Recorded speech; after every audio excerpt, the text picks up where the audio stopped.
All right, welcome everyone. We're here. Hey guys, it's me, your co-host Gable, and then Dave, my trusty steed. Sidekick. I'm your sidekick, and you're the co-host. You're like Shrek, and I'm Donkey. Or I'm Donkey. Wait, I'm Shrek, and you're Donkey. If you're the steed. Yeah, but no one's ever gone to do a Shrek show. They like a donkey show. Fuck, you're right. Man, that sucks. I want to be the donkey. Man, why'd they do a fucking Shrek musical? They should have done a donkey musical where a chick got on stage and sang while blowing a donkey. Dude, that sounds amazing. Or the donkey could sing while she's blowing him. That sounds amazing. I'd pay for that. Maybe we should make this show. A donkey musical. Maybe our first live show that we do will be a donkey musical. That'll be our first show. This sounds awful. That sounds awesome. Yes. You screwed up the last few letters of the word, you dumbass. Oh, I tried. You dumb bastard. Welcome to Breakroom BS. This is where we talk about wrestling. But you know that because you've been listening for 2 years. Yeah. 6 months, 4 days, and 3 hours. Jen Rose. That's how long we've been on the air. Jen Rosen. I didn't make that up. Hi, Jen Rosen. What's up? Oh, that's not me. I fucked up. So make sure you guys are following us on our YouTube channel, Breakroom BS. Subscribe to it, or don't follow it. Subscribe to it. Are you subscribe? So subscribe. Subscribe. We're recording in the daytime today. That's weird. Like, does it feel weird, like being awake at a time you should be sleeping? Yeah, because now what's going to happen is you're going to be awake and I'm going to be tired. Yeah. Yeah. Because this is my bedtime. I can't wait. So subscribe to our YouTube channel. Follow us on Twitter, Breakroom BS1, and you can message us on Twitter. And check out if you're listening to this on YouTube, check out Anchor or many of the other places they put our mini shows because you can't hear those on here. You can't. You cannot. Yeah, so make sure you go on Anchor. Well, we're on Stitcher, iTunes, Spotify. Are you gonna ask me and then just talk on top? I didn't ask you. It was a rhetorical question. All right, we need to stop talking on top of one another. You're on top of me. Yes. Wait, what are we on? iTunes, Spotify. We're on. Yes. All right, we won't do that anymore. Hopefully, night 8. We're doing 8 through 11 today.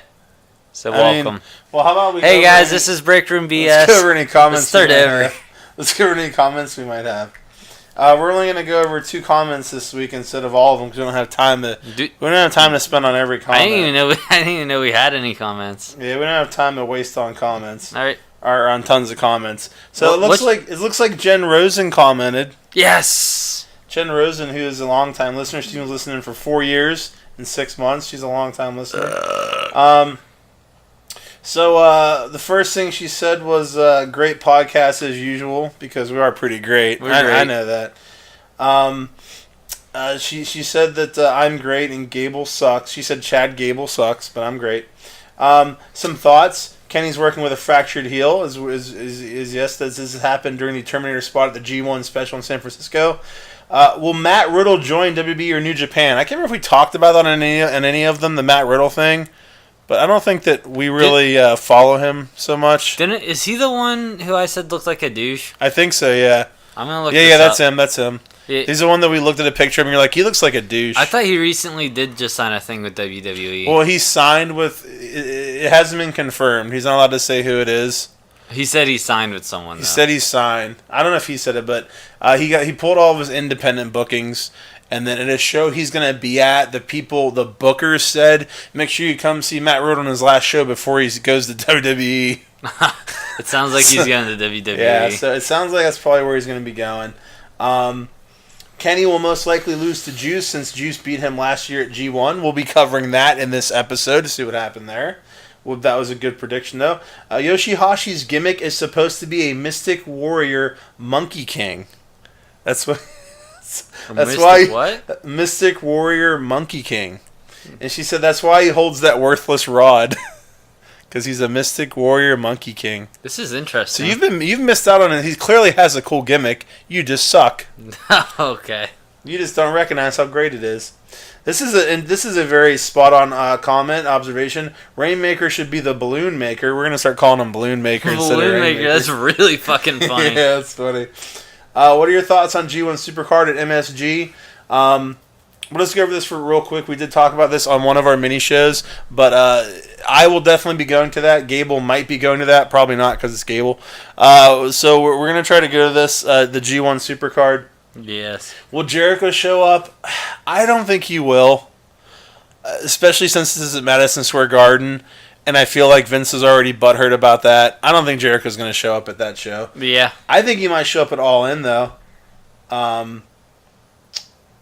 Let's just say, okay, here's a good one. Let's say you had a chance to pick 5 guys from WWE to enter next year's G1. Who would you pick and why? Oh, dude, I love this question. Yeah. Her picks are Seth Rollins, if he doesn't injure everybody with the buckle bomb, Cien Almas, Gargano, Cesaro, Daniel Bryan, with Daniel winning it and headlining Wrestle Kingdom 14. Some pretty good picks right there. I wish you would have told me this in advance, dude. I would have got a list. No, Can we pause and pull up a roster? We're going to pause. God, after an hour of indecisive Gable over here. Did you hit record? Yes. Oh, I didn't realize. It didn't take that long. Dude, this was fucking hard. Yeah, it was really easy. It was really hard. A few of the people I had to cut off the list was like Sami Zayn, Kevin Owens, Miz, Kofi Kingston. Okay, that's great. Now, my list... That's not my whole list. No, your list is done. You just read it. List. You just read your whole list. Everyone I okay. cut. My 5 are Kevin Owens, Adam Cole, which, I mean, I don't think he was in it, but if he was, oh well, I don't think he was. Kevin Owens, Adam Cole, Daniel Bryan, EC3, and The Miz. Those are my 5. So I'd want to see. I just changed the one again. Jesus. I just took Rollins off just because I don't feel like I have enough good Rollins experiences. You've been watching longer. It's not fair. So I have both the Hardys on mine. What the fuck? Yeah. Adam Cole, Ricochet, and Velveteen Dream. I think Ricochet would be in the Super Juniors, but okay. No, he's not in this situation. He's not. Adam Cole could probably be in the fucking Super Juniors too. I don't know. I think he's like Jay White size, isn't he? Is Jay White big enough to be in this tournament? I don't know. Dude, I don't. I mean, we're not. Dude, look at the Bucks. Look at the Bucks. They can go. Anyone can go either way. It's wherever they want to be booked at. You go either way. Ricochet. Sexually. What? Yes. Those are our picks. I clearly feel of the 3 list, I believe Jen Rosen had the best. All right, so Roderick Strong could probably even have a good fucking match there too. Yeah, probably. Dude, there's so many people who could be taken and put in the New Japan, and I would fucking love to see them. Because New Japan's great. Now we have one additional comment she made. Fuck is happening here? What? She wanted to think of a dream matchup, and she mentioned Styles versus Omega. Dude, like AJ Styles versus the current Has that Kenny. happened? No, maybe. I don't know. I feel like it would have had to happen at some point. I mean, I don't know. Maybe. I guess not. Okay. Yeah. So Styles versus Omega, and she was thinking Wrestle Kingdom or Mania. I think we got to go with Wrestle Kingdom. I wouldn't want this match done in Mania or in WWE at all, because it would just be. It would be done wrong. Yeah. It would be WWE. And it would be not good. Wrestle Kingdom would be amazing. Yes. All right, so that is that, and we're gonna move on to the G1, the G1 Climax. That is. I want to know if this Omega Styles thing existed. Oh boy. Oh, I'll throw it there. And wait, it did happen. Wait. Corrigan Hall, 6 game. Oh no, that's Nakamura. Oh, that's an undercard. Like a tag match. Yeah. Well, I guess it wouldn't be undercard. I'm so used to the tag matches all being undercards from the G1. Oh yeah. Yeah. So let me get up my notes up here. All right, night 8. You ready? Is there a sound effect going? Yeah. All right, night 8. So I noticed a lot of the. What block is this? Block Goto Yano. Is Kenny in this one? No. Wait, yes, Kenny's in this one. So what's that? This is B block. B block. Okay. All right. Yeah, first off, I noticed a lot of the wrestlers. New Japan just put up a bunch of T-shirts online, so a lot of wrestlers came out rocking their shirts on night 8. Oh, okay. Let's see, Goto. The first match of the night is Goto versus Yano. So right off the bat, before the bell even rings, we got Yano going for the turnbuckle. No. It's very out of character for him, huh? Dude, this was a short fucking match. I didn't really have any notes because nothing really happened. This match all took place, I'd say, under 3 minutes. So, well, it's a good reason not to. So it finished real quick with Goto doing his GTR, which I guess is one of his old finishing moves. I think I mentioned last time he did it. Yeah. It's like a reverse DDT, but he swings the body across to do a clothesline. It's like an elbow, right? Yeah. He kind of smashes down and falls. Is that what he does? I think it's more of a clothesline. Oh. Like he brings the body across and does I don't know. He does something like that. It's a go-to. Well, he won. He won in fucking 2-3 minutes. He beat Yano in 2 or 3 minutes. Huh? Yes, this was a very quick throwaway match there. Did you throw it away afterwards? 6 stars. Mentally, it breaks the scale. Oh my god! If only Ibushi's beautiful face was in it, it'd be much better. Yes. Dude, he fucking Meltzer gets off on who is the best one in his opinion? Ibushi, but he also said the same thing about everyone. Juice. Yeah. He was jerking off all over Juice the other night. He loves Ibushi though. He loves Ibushi. Next up, second fight of the night is Naito versus Tamatonga. The match starts and Loa is about to clear the ring, and I'm like, whoa! He's gonna clear the ringside. He's gonna leave. He's gonna leave, and then as soon as he gets halfway up the ramp, Tama's just like, no, come back, and he came back. So it's a big middle finger to everyone who wants him to leave. That's really funny. Yeah. I noticed again this time we got a 16 on a count out. So they're definitely really spreading out what numbers they're getting on these countouts. I've noticed that too. I complained about in the Super Juniors where they wait until 19 and then sprint back in the ring. Yeah, we get a few of those though. So. Yeah, one of the matches I noticed Paige, you got into 11. I'm they're doing a lot better job with it now. Yeah. Tama gives Naito a gun stun on the rope, and when the ref's not looking low, does a power bomb right onto the apron. Ouch. And then throws him back in the ring real quick.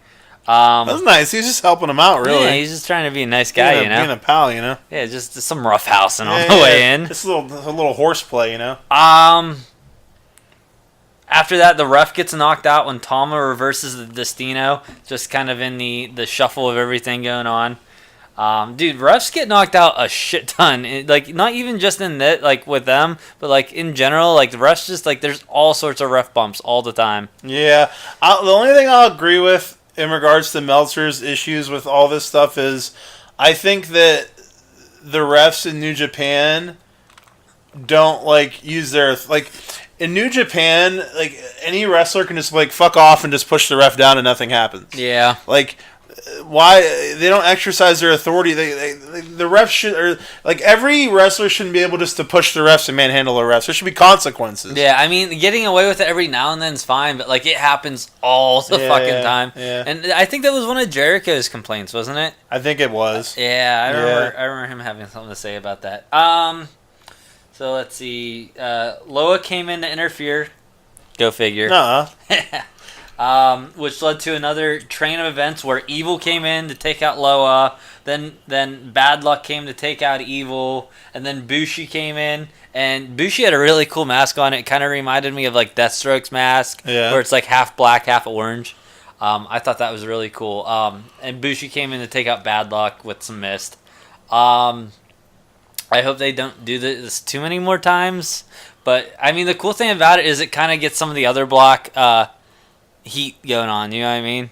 Between Bad Luck's in the other block and Evil's in the other block. Oh, yeah. I see what you're saying, yeah. Later, towards the end, Naito finishes with a Destino, and the ref wakes up just in time.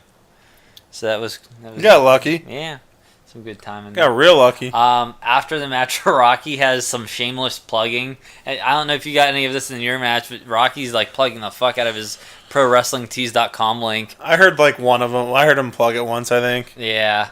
And then there was a weird moment where Naito spit on Rocky on his way out of the ring and called him cabron. I can't remember what cabron means. I know it's like some sort of insult. I think it means steak. Probably, I guess. I'm pretty sure. And then for some reason, right after that happens, Rocky like goes on saying like, "Yeah, if Chaos fails, I'll go to Lij." I'm like, dude, he just spit on your face. Why would you join them? What are you talking about? One thing I do have to say is I think Rocky has gotten better. Yeah, since the beginning of the tournament. There's definitely been progression. Yeah, but there's been stupid moments like that as well, where he had like, it seems like he has a point to say, but like then like something will counteract it, but he like just goes along with it anyway. Yeah. And that's a example of it there. Yeah. Next up, what's this, 3? Yeah. Yeah, match 3. I want to make sure I count this right this time. Put my notes over here. Ishii versus Zack Sabre Jr.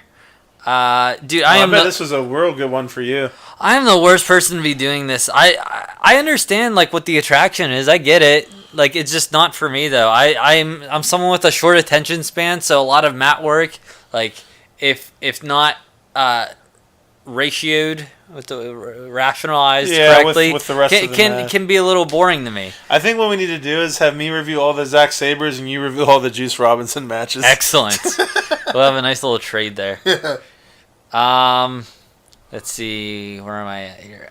Zack Sabre Jr. does a Minoru special, which is a suplex while his head is under his arm. Does that make sense to you? So imagine a suplex but going lower, starting lower. Ishii's head is under Sabre's arm? Saber's Okay. Saber's head is lower. Yeah. Oh. And leads to he This rolls where he does a bridge and he rolls through it and like kind of pins him. No, I was gonna say he rolls this one into an arm bar to work on the arm. Okay. The coolest move I did see in this match was like I think Zack Sabre Jr. went to do a pop Ishii up for a power bomb, but Ishii counters with a headbutt. Oh, okay. So that like as he was kind of going up. I think as he was coming down, Okay. I think he like missed the catch, but like came down with a headbutt. Okay. Or it may have happened like right at the peak of the jump. Ishii taps in an aggressively applied triangle. So, really? yeah, Ishii taps. And this worked out really well for the match, or the storytelling of the match, because they mentioned a few times throughout the match that Ishii's never tapped. Okay. Yeah, so wow. Yeah, that's good for Zack Sabre Jr. That's a big fucking deal. Yeah, I didn't really care. That's I'm just kidding. You asshole. You asshole. I didn't get a pop like many people probably would have watching that match, but yeah, I mean if you're into Zack Sabre Jr., this people have been raving about this match online, so I would check it out. I'm not really like into him. I enjoy some of his matches. I'm like, meh. Dude, some people Some I think love are Zack good. Sabre Jr. Really? Yeah. Yep. Where are we at here? I think it's time for some Omega Juice. Omega. Or is it not? Omega Juice, yeah. Match 4 of the night, Omega versus Juice. I was quite upset for like the first like 30 seconds of this match because there's a lowercase t on my screen, and I'm not really sure why. Like I think the graphics guy just fucked it up. Really? Yeah, because as soon as the one in the corner went away that had like who versus who, then the T went away. I'm like, someone just fucked up the graphics. It was dumb. Oh, you want to talk about technical difficulties? Wait till my one review. Oh, Ooh, boy. I can't wait. Oh, boy. Let's see. Earlier on in the match, Juice has an opportunity to take the upper hand, and sort of does for a little bit whenever he counters Kenny's Rise of the Terminator with a spear. Whoa. Yeah, he spears him through the apron as he's about to do his Rise of the I Terminator. thought he like jumped out and he speared him in midair or something. I was like, no way. No, he catches him up before he jumps. Oh, I got you. That's pretty cool still. Juice has a cannonball running down the outside of the apron. Dude, I love whenever there's moves down the apron. I think I've mentioned this before. Like jumps. Like whenever Adam Page does his shooting star press off the apron. So cool. Love it. Drew, did you watch the Page White match? You probably did, huh? Yeah. Okay, when we get to that, so okay. But Wait, anyway, isn't that in my notes? I mean, I'm the one that it was on my show. On night 11? Are you sure? Yeah, I think we watched the same show, dude. Oh no. We need to figure this out. No, Did I'm we just kidding. You can go. Oh, really? Yeah. Dude, I got really scared. You're like, oh no. Was it like one of those things for like a second you weren't sure, but Yeah. you're like, I'm gonna fuck with them anyway. Yeah, that's exactly what it was. It was 100%. Dude, I got so scared. It's 100%. Where am I at here? I need to pull these notes back up. Oh, fuck you. Holy shit. Holy shit. Alright, I'm back. Omega juice. I'm back, you motherfuckers. I'm back, baby. Hold this back over here. Juice attempts another cannonball, but misses. Cannonball misses, but after blocking the flip from You Can't Escape later on in the match, sets up another successful one. Dude, he really likes these cannonballs. You talking about, like, did he do it in the corner? One of them was in the corner, I believe. Yeah, one of them. The earlier one was off the apron. Yeah. Yeah. Okay. Yeah. Then commentary did a really good job setting up the finish to this match. And they talk about throughout the match how Omega, I think there were like 2 or 3 different times they brought this up, that Omega lost to Juice because Juice broke out of a one-wing angel and I think put him in the Pulp Friction or something. Yeah. Something along those lines. So I'm like, that's probably going to have something to do with how this match ends. And sure enough, they end up doing that spot, and Kenny's able to complete the one-wing angel later on. But there's a really good false finish because I think they recreate the original finish earlier on. Shit. Yeah. So, good match. Dude, like, I have a note in here I would mention later, but I could not believe Omega won that. Yeah. Oh, yeah, dude. I'd have bet so much money that Juice was winning. They like set up so many things for like Juice to win. Like both of like Kenny has all the wins. Juice had no wins at this point, right? Yeah, he had 0. Then you have that Juice beat Kenny last time, so it's even more reason for Juice to win this time. Yeah. It was it was really well done. But sure enough, Kenny gets his redemption, proving that he should be the rightful winner in the situation. Really good match though overall.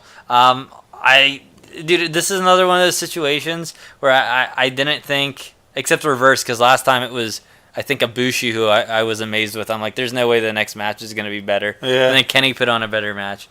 But this Ibushi outdid Omega this time, going up against Sonata. Oh my. Yeah. Dude, I really like Sonata. Yeah, I'm starting to become a big fan. Sonata and Evil are definitely having real great matches individually. Yeah. I don't think we got to see much of those before this G1. I don't think so either. It was mostly tag. With the exception of like the Ring of Honor shows, I think we saw some. Well, they were the tag champs for a while. They just lost them recently. Yeah. So. Yeah. But I do hope they kind of keep doing this single stuff with them even after this. Yeah, I agree. So let's see. The match starts off. They do a bunch of quick exchanges that involve Sonata. Sonata's wrist being held while Ibushi does all these crazy flips and stuff. Dude, I love whenever they're able to do that. You know what I'm talking about? Like, they have like the test of strength thing going on, and then one of the guys is like doing all these like maneuvers to get out of the lock. Yeah, like all this crazy twisting. I know what you're talking about. And let's see, the golden triangle is avoided by and Sonata does a backflip off the apron, I think it was, to catch Ibushi's head in a reverse DDT position. I know what you're talking about. That's how he sets up the the skull end. Skull. Let me see. Is that what it is? Hold on, I have it down here. Skull's end. Skull's end. Yeah. He catches him in that position and then carries him up to the ramp. Whenever they're up on the ramp, they really didn't do much. But dude, I don't know. It's weird whenever they purposely move up to a position and then there's like nothing really payoff happened. or anything. Yeah, it was one of those weird moments. What they did end up doing was a low drop kick to Ibushi's knee, so that sets up some knee work throughout the match. Yeah. Whenever they get back in the ring, Sonata does a dragon screw and a figure 4 leg lock to work on that knee. Oh, he's working that knee. So did you watch this match at all? Nah. This was a good one. I'd recommend this one. Really? Yeah. I didn't watch any from that night. Okay. Ibushi sets up a really cool Hurricanrana later on in the match from the top rope after a Pele kick while Sonata is up in the air or up there, up in the air. Wait, so he does the Pele kick to make him sit down and goes up and does a Hurricanrana? Well, I got real excited because he was going to do the Hurricanrana from the top rope. But did the Pele kick. I think Sonata fought him off. Yeah. And then he does this really fucking high Pele kick up to the top rope. Were they both standing on the top, or was the dude seated when he did it? I think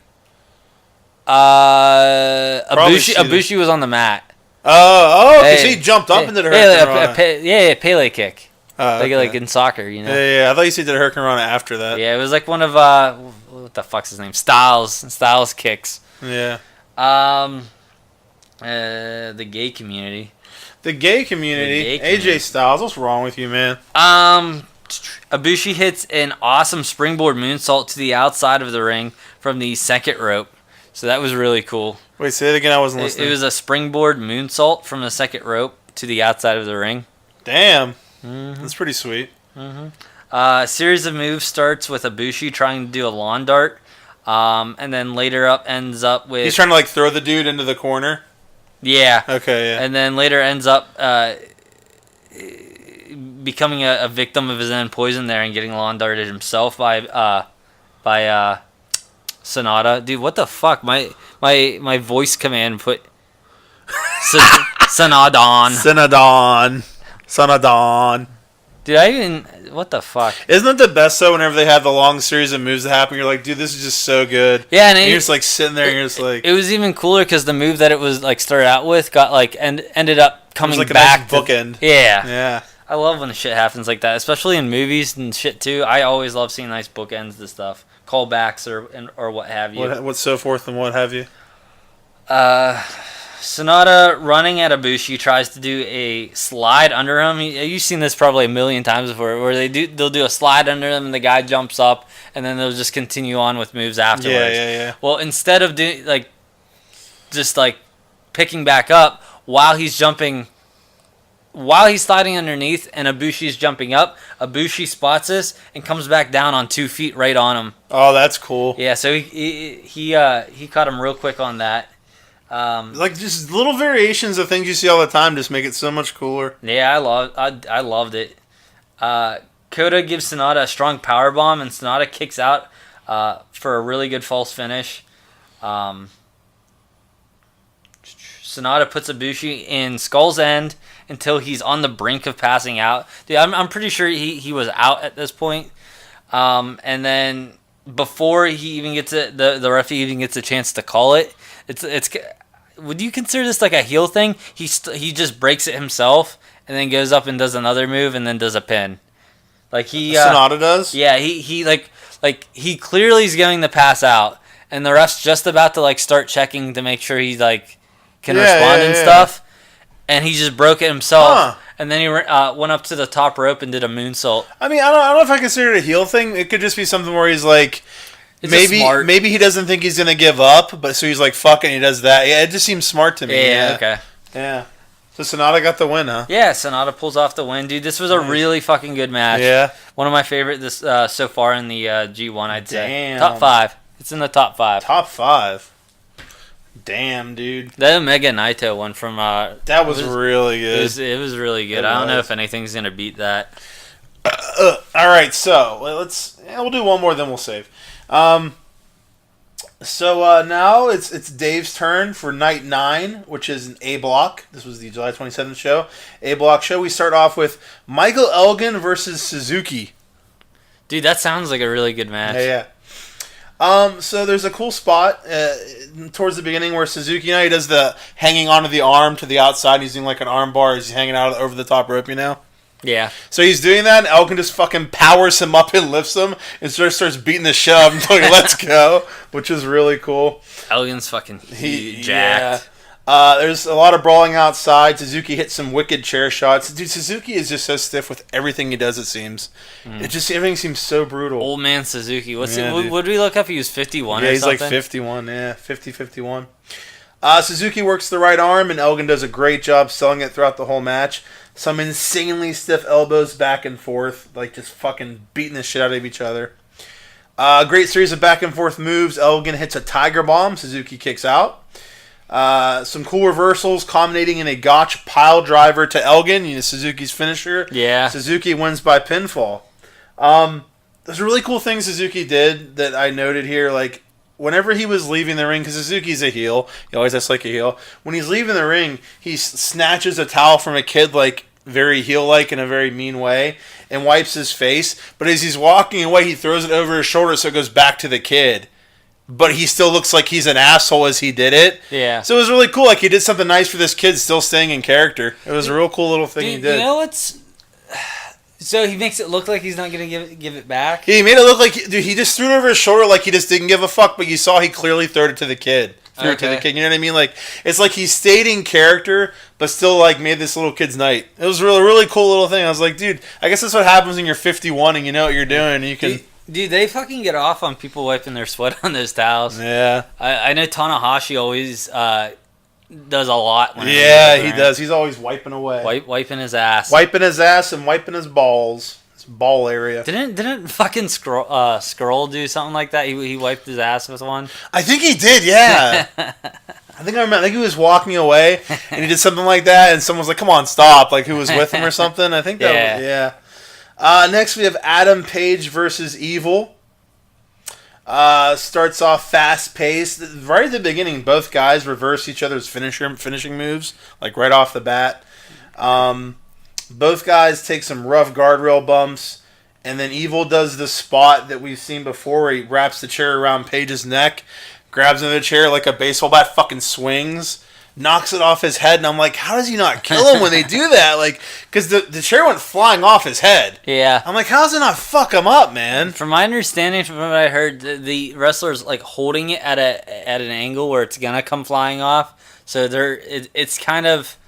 Sometimes I've noticed this, like it looks like they're clearly holding it, but sometimes so I have to watch back because I don't think his hands are even up there. That's why I have to watch and look again. Yeah, okay. Because I was just like, how does he? But you very well may be right. I might have just been into it. I think it's up to the person holding the chair how well it looks. Yeah, obviously, and making themselves not die too. Yes, yeah, they're responsible.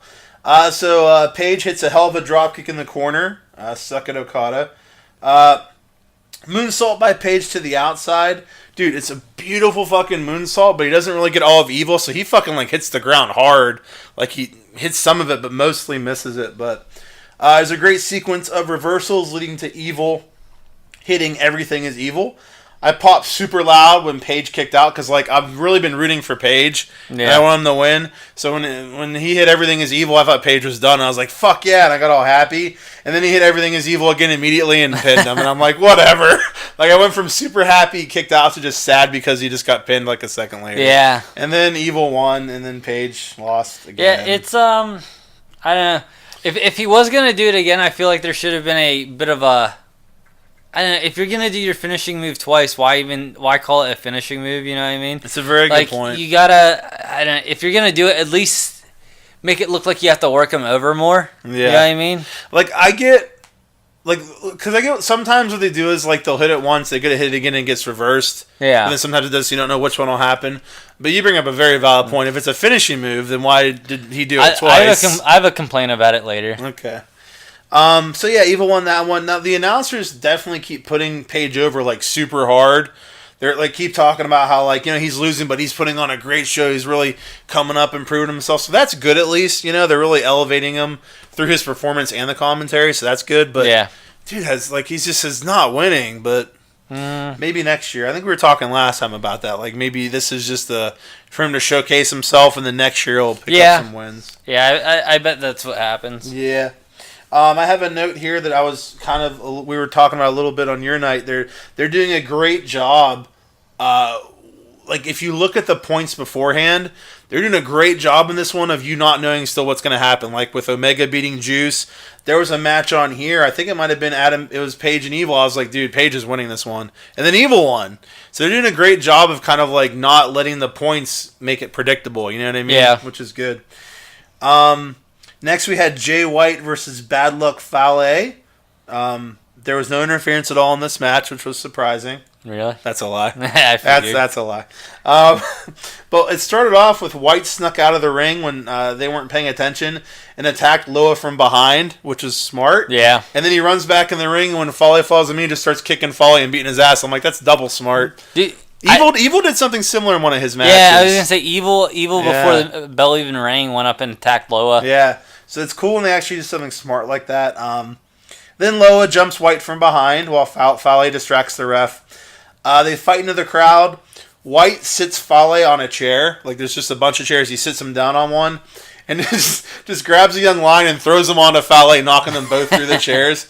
And then he grabs another young lion and just throws him into him again. And then grabs a third one and just body slams him onto Fale. I'm like, it's so funny just using them as like objects just to like attack people. They're inanimate objects. Exactly. Yeah, I remember watching that. It was just a really funny like visual, just seeing all these lions getting thrown. Yeah, I'm like, those are people. It's like The Boys. Exactly. Dalton Castle and The Boys. Exactly what it's like.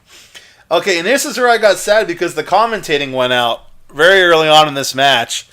I guess there are technical difficulties. I remember this. Yeah, and I kept looking for him to see the commentators, and Kelly's just sitting there on his phone. I'm like, maybe he's trying to fix it or something. But so that bummed me out. But there was a great near fall after a big Fale splash, which it looked like White was going to kick out, but you knew he would. You know what I mean? They're just really good at making those near falls look real. I just remembered right as you were moving on. There's a later match. I don't know if you watched this one where.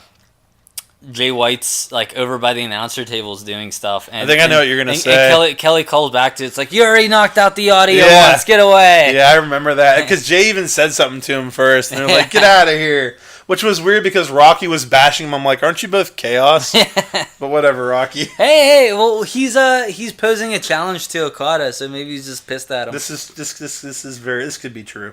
I thought they kind of squashed that they made it sound like. I don't know, dude. Because in the one match after that, they were like, yeah, they worked everything out and blah, blah, blah. And we haven't really heard anything since. I want White to splinter off with his own group. I think Chaos is just too big and like ineffective as a group at this point. They can just be the Switchblades and they'll all come down with knives and just stab their opponents. They'll be the Greasers. Yeah, they're the Greasers. It'll be 1950s Japan. So Red Shoes gets accidentally taken out, and Loa beats White's ass, and then Tama comes down. Tama goes for a stun gun on a chair, and then White reverses it, picks up the chair, and just starts kicking their asses with it, just beating them with the chair. Then Tama hits a gun stun out of nowhere. Fale hits Bad Luck Fall, and Fale wins by pinfall. Yeah, Fale! Woo! Fale. He earns every victory he gets. Dude, they were just bitching on the Super J-Cast, that's the one I was listening to, about how much they fucking hate like the Tongans and Bad Luck, especially Bad Luck, because they think, obviously Tom is more of a bigger player than Bad Luck is. Bad Luck's just the big muscle guy in the group. Yeah. But, dude, like, people are getting so fucking worked by this shit. It's almost like they're doing their jobs as bad guys. Dude, it's so strange. Like they're like, they were talking about how Zack Sabre Jr. in one... oh my god, this is great. In one is, he's giving a speech. Promo, yeah. He's cutting a promo about just how annoyed he is with the Tongans and how they're pissing him off and stuff like that. And I'm just like... and then the guy on the podcast. Yeah, the guy on the podcast is just like, yeah, I completely agree with Zack Sabre Jr. Like, they're just pissing me off. I'm like, dude, you're getting worked as a motherfucker right now. Yeah. Well, let's take a brief intermission in this night to talk about how Gable. Well, you talked to me. You're like, Dave, make me feel like I'm not a hypocrite and explain to me how this is different from Lesnar. Dude, I get so worried that we're just like. New Japan fanboys. Yeah, that we're marking out on New Japan and not giving WWE a chance on purpose just because we're like trying to be like fucking hipsters. Dude, that's always one of my concerns. I'm just very self-conscious like that. Is that I'm liking what? Do I like something because I actually like it, or do I like something because it's different. And well, you brought up a good point though, and it even made me think because you're like, well, New Japan is doing this thing with the Tongas to piss off the smart fans, and WWE is doing this thing with Lesnar to piss off the smart fans. Yeah. And the best argument for that is that we discussed is the difference is the fans are pissed off at the Tongas. Yes. Okay. The fans in WWE don't want to see it. Like, no one in New Japan is trying to hijack matches and not pay attention. They're still watching them. They're just getting mad at the outcome because of them. People in WWE don't want to see it at all, and they're just booing the match itself and the booking. So there's a big difference between getting pissed off at the characters and what's happening and not even wanting to see what's happening in WWE. Yeah. Dude, the reason I want to watch SummerSlam is because I want to see the fans just completely shit all over the main event. Yeah. Like, I can't wait, and it's going to be so funny. Dude, I already told you, I was thinking about it more today, and, like, they're also doing this at fucking, it's part of a tournament where I'm getting countless hours of fucking wrestling already. Yeah. Like, there's an entire month's worth of fucking shows happening here. Yeah.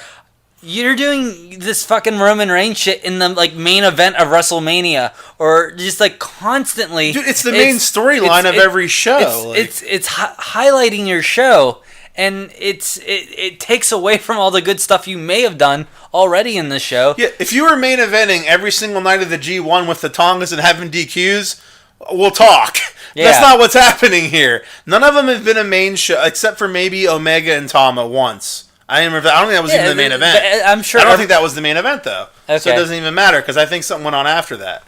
So, yeah, like, those aren't even, like, the main matches. Yeah. So it's like, yeah, so it's apples and oranges. It's WWE and New Japan. New Japan's the oranges. Oranges taste better. Oranges do taste better. I do love oranges. Okay, so match 4, we have Togi Makabe versus Tanahashi, Hiroshi Tanahashi. I have a comment just about the two wrestlers in general.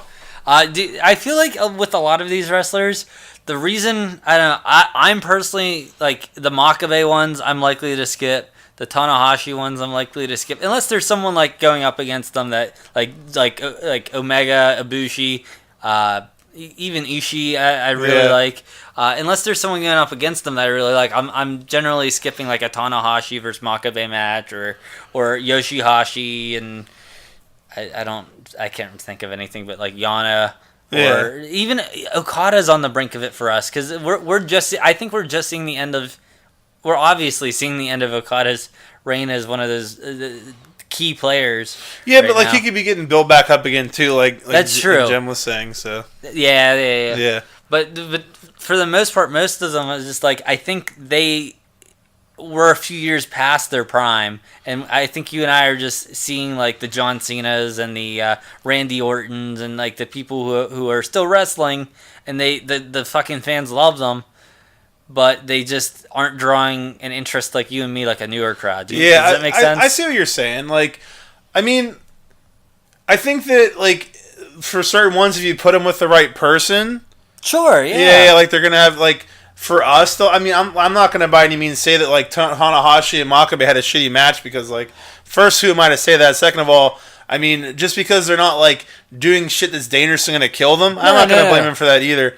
But they like, Tanahashi was doing it for so long, and he's such a huge star over there. Yeah. I see what you're saying. He's definitely the John Cena. Yeah. He's in a movie right now. Yeah. But, yeah, I definitely see what you're saying. Yeah. So the commentary finally returned into this match, and I was like, thank God, I really missed it. I don't like watching without commentary. Yeah. So the commentary finally came back. Did that happen? Do you watch, like, the in-between, like, listen to in-between stuff, or you fast forward a little? No, I started at the first match and watched the whole thing till the end, basically, is what I do. So I sat there in between with no talking, and I was like, this is fun. I was like, I don't know why I'm doing this, but whatever. It was good stuff, hard hitting, but there wasn't really anything that special that kind of stood out in the majority of this match, as you just were kind of talking about. Like, nothing really, like, you watch it, and I'm watching, I'm like, this is definitely good. Yeah. But I mean, I'm enjoying it. I'm like, this is good, but I'm not, like, blown away or anything. It's just a good match, a solid match. Makabe goes for the Spider German in the corner. Tanahashi fights him off forever. And instead of that, Makabe ends up hitting an overhead belly-to-belly from the second turnbuckle. He throws him off the top rope. Then he misses the King Kong knee drop. Tanahashi hits the frog splash and wins by pinfall. So Tanahashi won by pinfall. It wasn't anything super special, but it was a good match. And then we have the main events. Am I doing the right night first? Okay, no. Man. I hope I did. Yeah.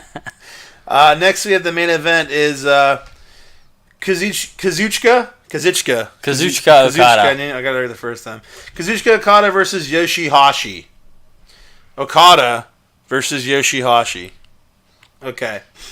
So the bell rings, and Okada violently throws his shirt at Hashi, which kind of made me laugh. He's just like, and I'm like, it's a shirt, bro. It was really funny. But I guess it was just to be like a disrespectful thing. It was funny. Did Rocky get a balloon to the head before the match? No, he did not. There was no balloon bumps in this one. No balloon spots.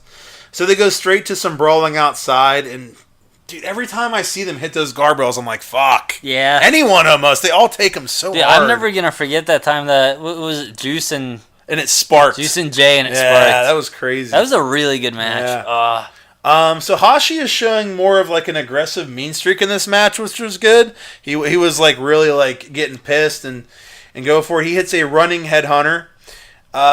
Okada hits a fucking Rainmaker, and Hashi kicks out. Is that headhunter? Like, what's that? That's when you run. He kind of jumps over him, does a flip, and grabs his head and lands on the ground. Sort of like a blockbuster. Yeah, okay. it's a blockbuster. Okay, it's the same thing. I learned. It's the exact same thing, actually. I think we talked about this. Yeah, already. I've been trying to like call them by their names. You know what I mean? Yeah. Like to call them what they call them. So he hits a Rainmaker, and Yoshihashi kicks out, which I thought it was over. So that was like, oh, cool, it's still going on. Do you think that's what they're just actually... Well, I guess Headhunter would be specifically something that's tailored to Yoshihashi, but... Yeah. But do you think some of these other things, do you think that's what they're just actually called in WWE as their own made-up stupid names? Because they're WWE and have to be... I mean, it's hard to tell who did it first. Yeah. Okay. It's hard to say. Yoshihashi counters a tombstone into a roll-up, but Okada kicks out. Okada goes for the Rainmaker again. But when Okada pulls him in, Yoshihashi just fucking clotheslines Okada instead, which was a cool reversal because I thought for sure that Okada was going to... What? Yeah. Oh, I was going to wait till you were done to say anything. Oh, cool. You already stopped. Okay, go. He's going to Rainmaker him. He Rainmakered Okada with his own medicine. He did. He Balloon reversed Maker. It. Balloon Maker. He's the Balloon Maker, yes. Yes. So Yoshihashi clotheslines the fuck out of him. It was a cool reversal. Yoshihashi hits a powerbomb and bridges into a sweet pin. Okada kicks out of it. Okada goes for the Rainmaker, and Yoshihashi reverses it again into a butterfly lock. Okada gets out, but then Yoshihashi gets him back into the butterfly lock. He got him into the move, and like they're on the mat, obviously, and Okada kept going towards the rope, and Yoshihashi just kept pulling him back into the point where like I legit thought Okada could tap out. Like they did a great job of selling it that Okada might actually tap out. Shit. So that was really well done. Dude, if he would have gotten an upset over Okada, that would have been nuts. It was very well done. It definitely well, wait, you didn't give the end there, huh? No. Okay. They're very, as I said before, they're very good with the near falls in New Japan. There's one Yoshihashi does a really fucking hard clothesline on Okada. And I was like, oh, is this going to be it? But he kicked out. Dude, some of those clotheslines are brutal in New Japan. I know, dude. And it makes it look like it could get a pin after just a clothesline because it looks so fucking I have a note legit. where there's a false finish after a clothesline. I think it was Yoshihashi, too. Was it? Yeah. Yoshihashi hit a brainbuster, and again, I thought it was over. When this happened, I actually yelled out. I was like, oh, shit, because I thought it was over again. Okada reversed Karma and hits a tombstone and 2 Rainmakers. And then he wins by pinfall. Dude, surprisingly as fuck, I thought this match was amazing. A tombstone and two Rainmakers, you said? Yes. 2. Dude, this match was very fucking good. Dude, that's like three finishers in one. It is. Talk about beating a dead horse. Well, I wanted to make sure it was over. He kicked out like 50 times. Dude, I agree with you here. Did you watch this? No. Okay. But the ending sounds a lot like... You're leaning back? Oh. The ending sounds a lot like another one. Really? Yeah. Dude, I couldn't believe I enjoyed this match. Yeah, dude, I was trying to figure out who was going to win as you were saying it. I'm like, oh no. Oh no. Oh no. Yeah, this was definitely the match of the night for me, which as it started, I'm like, this is going to be fucking ass. Yeah. But it was good. It was really good. We're going to pause and we're going to save this so we don't cry. Yes. We don't want to cry. And you're going to hear nothing in between. I like to cry. All right, we're back. Oh, shit. We're back, baby. We're back, baby. We're back to finish up with one more night, and then that's it, and then we're done. All right. All right. That's not right, but that's right. Oh, yeah, I mean, that's not right. This is time for night 10. Dude, night 10. Dude. This tournament is more than half over. And how many matches? How many matches were night? We watched 50 matches, 55 matches so far. Yeah, that's a lot. Holy shit, That's a lot. dude! If this was the Super Juniors, we'd be done by now. Yeah, this is true. This is a B block show. Night 10, B block. We start out with Tama Tonga versus Zack Sabre Jr. Dude, Gorillas of Destiny. That's who these guys are, right? Yes, God. Dude, they were making fun of Reigns, and they came out, and it was really funny. Like, Dude, have you heard about the yeah, online? their online Twitter It's feud so or funny. whatever. Dude, when Tama walks out, he fucking fists the ground and fucking cocks his fist. It was really funny. That's awesome. And then during their promo, Lois says there's no need to cock the fist whenever he's cutting his promo. I was like, this is funny.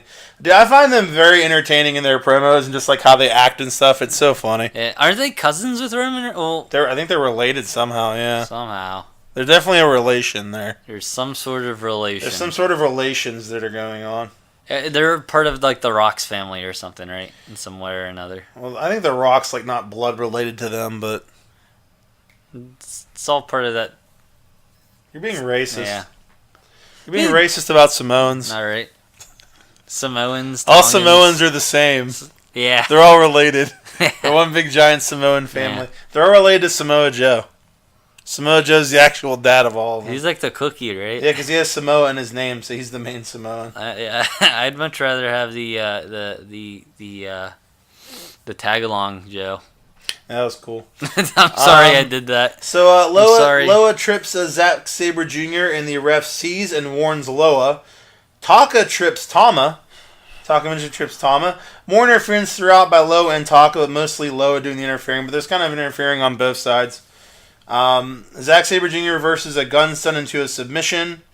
Taka had Loa in a sleeper to keep him from running in and stopping Tama from tapping out. But then the ref takes a bump. Loa comes in and jumps Zack Sabre Jr. Zack Sabre Jr. moves out of the way, and Tama gun stuns Loa, which was actually pretty funny. He just moves and Tama just gun stuns Loa. I was like, you jackass. It was pretty funny. And then Tama taps out, but there's no ref in there to call it. Sabre reverses the gun stun into a submission, but then Fale comes down and beats up Sabre, and then Sabre wins by DQ. DQ. Another DQ finish, yeah. DQ. It's short for disqualification. It's short for But disqualification is only one word, so it should just be a D. He lost by D. it's short for don't quit. Yeah, that's what it is. Doesn't make much sense. Because you're quitting. Oh, yeah. He lost by don't quit? He lost by don't quit. I don't understand. You know what our next match is? Yano versus Juice Robinson. Oh, yeah. All right. They probably love this one. Maybe the ring will blow up and they will both die is my first note. Yeah. What will happen is Yano will go over to untie it, and he'll actually hit this fuse. He pulls the wrong wire and the bomb goes off. Is what the happens. wrong wire. Yeah. I want a juice punching bag and a juice dartboard to keep at my house, as well as a gun and a Juice Robinson, because I'll use it to shoot him in the head because I hate him. I'd be happy with some orange juice, to be honest. Yeah, well, too bad. All right. How's that make you feel? Juice Robinson should die. They definitely take the hat back from the fan after Juice gives it to him. He's a fucking phony. Dude, they do that all the time. He's a phony. Dude, he puts it on their head, though. It's not like he throws something. He walks up to the fan, puts it on his head, and in the background I see a young lion go and take it and run away. I'm like, this is dumb. Maybe they have another prize that they can just hand him. Here's a shirt that he signed. Here's your consolation prize. Yeah. Here's one of Juice's pubes. Have a good night. Juice takes a guardrail bump, and then Yano tapes his arm to the guardrail, and then he hits his broken hand with a chair. Oh no! Yeah, that was too bad. Yano removes a pad, and Kevin Kelly goes, "Oh look, a white corner pad has fallen out." It was really funny.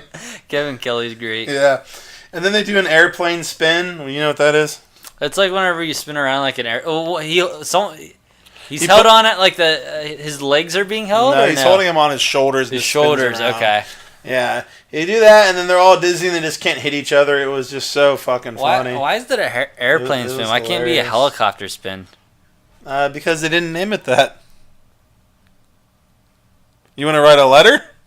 You write a letter to fucking Captain Airplane, whoever first did it. Captain because his name was Captain Airplane. Why would he call it a helicopter spin? Captain Airplane. That'd be stupid. Yano goes into the open turnbuckle, then Juice does too. Ref stops Yano from hitting a low blow.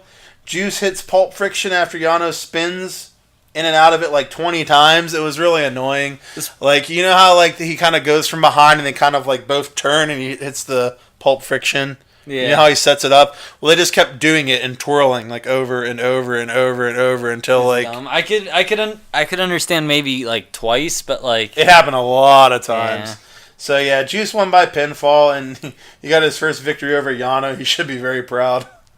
He really it's exciting. He really brought it. Good for him. Yeah, I'm happy for him. I'm happy for him. Fucking piece of shit. Oh, he's funny too. He's not. He's really funny. He talks all funny and stuff. He's only funny if he references Attitude Era, which is what happened on Being the Elite. All right. It's the only time he's funny.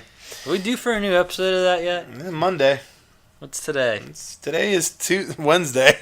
We're a ways away. We'll get there. Most of the week's left still until we get it. All right, next we have Ishii versus Ibushi. Ishii versus Ibushi. What's that mean? The match starts off. They like hit each other and stuff like a lot. They just keep hitting each other. Oh, this is the one a lot of people like, right? Yeah. They go out past the crowd, and Ibushi goes up like a wall on this like little balcony and does a moonsault off of it, which was kind of cool. It wasn't super high, but it was impressive. Ishii hits a stalling vertical suplex off the second rope, which I always love when he does that move. It's so cool. And then Ibushi just no-sells it and gets right up, which was dumb. Whatever. Yeah, he does that a lot. So immediately after that happens, immediately after he no-sells the stalling German suplex from the second rope, Ishii hits a German suplex, which Ibushi no-sells again and gets right up. I'm like, this is getting fucking retarded. It's mainly the suplexes that they get up from. Yeah, because they just kind of roll into it and then continue on with what they're doing. Well, the vertical suplex, you land flat on your back. He no-sold that one. Yeah. He landed flat on his back from the second rope and just no-sold it. And then a German, he like hit it and rolled through and just stood right up. But here's the thing, like, normally there's like a lot of matches, not a lot, but some of them have a small amount of like no-selling. Well, they'll take like one move or something and just it won't hurt them. Or they'll get punched. I'm like, whatever, it's not that big of a deal. But this also had the normal small amount of no-selling too. And then you have these other spots. I'm like, this is too much no-selling in this match. Like, nothing hurts anyone, but whatever. Maybe he's like who the fuck's that superhero who can't feel pain? Superman? No, maybe he's like Bruce Willis in Unbreakable. Well, he's like Bruce Willis in Unbreakable, except sometimes he wants to feel pain, I guess, and decides to. Yeah. So, Ibushi picks up Ishii on his shoulder and launches him headfirst into the corner pad like a dart, that dart move you're talking about? Yeah. Lots of super stiff striking by both guys, which is rough. Ishii's were definitely worse. Dude, hitting Ibushi a lot harder. Yeah. What were you going to say? I was trying to. I couldn't think of it. I think it was Ishii versus Suzuki match that was. And they're just beating the fuck out of each other. Yeah. So Ibushi picks up Ishii for a last ride powerbomb. You know how they pick him up and kind of lift him and drop him down. Yeah. So he goes to do it. He picks him up and goes to lift him and fucking starts falling back. Mm-hmm. And as Ibushi is falling back, he switches it and drops him into a sit down powerbomb.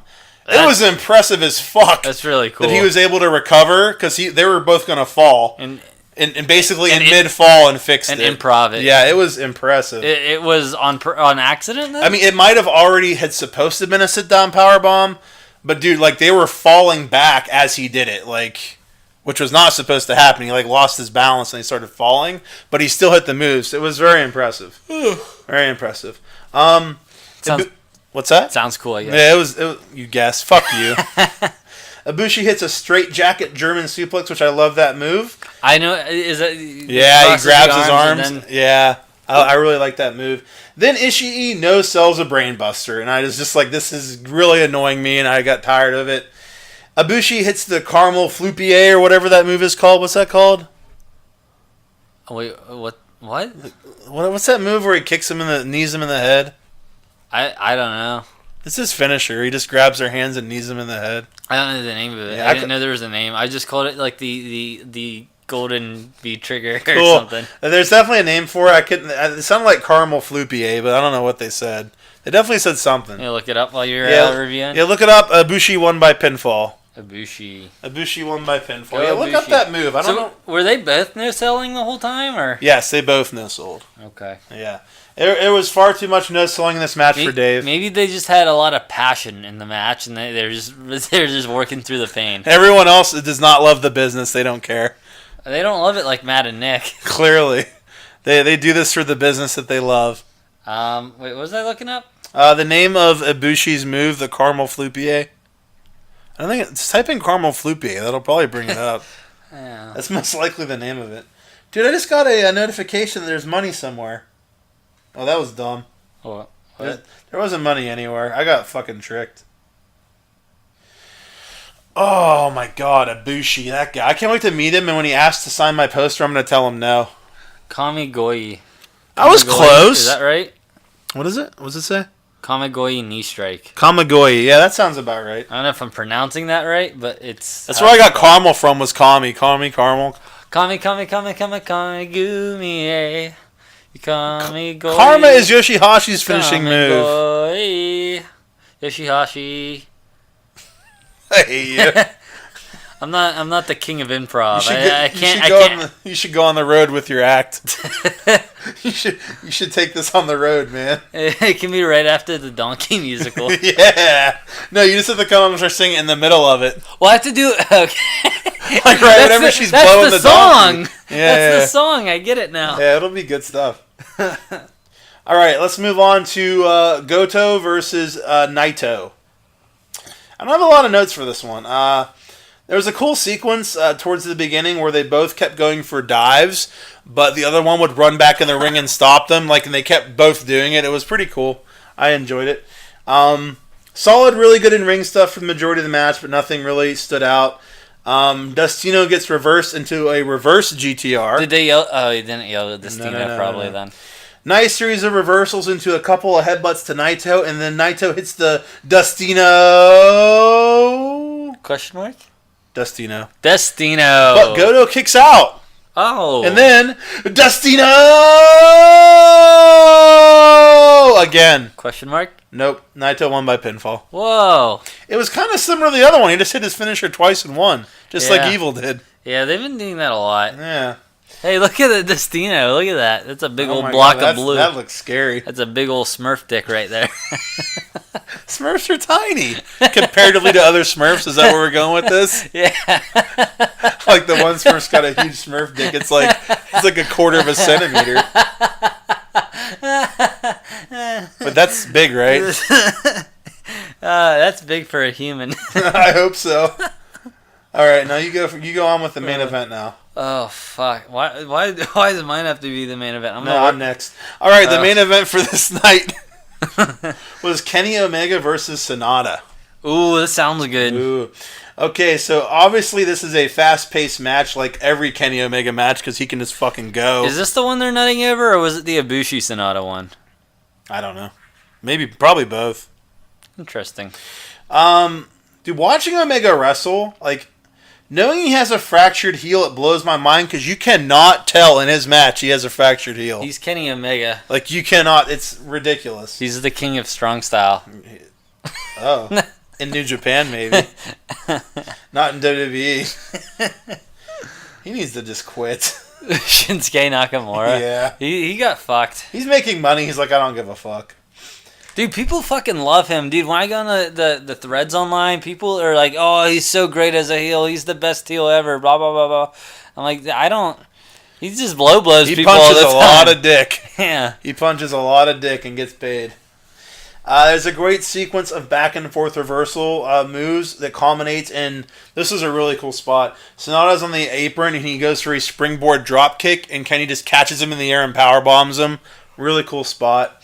I love whenever they're able to do a move, when they're able to reverse a move in there, and it looks so real and fluid, not like, okay, that was really... It looked really good.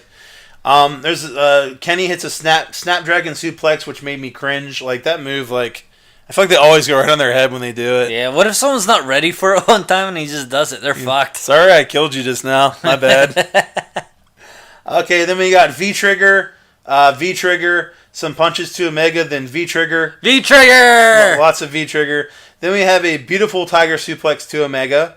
Then we have a V-Trigger and a J-Driller, but Sonata kicks out. Then a V-Trigger, a One-Wing Angel reverse into the skull end.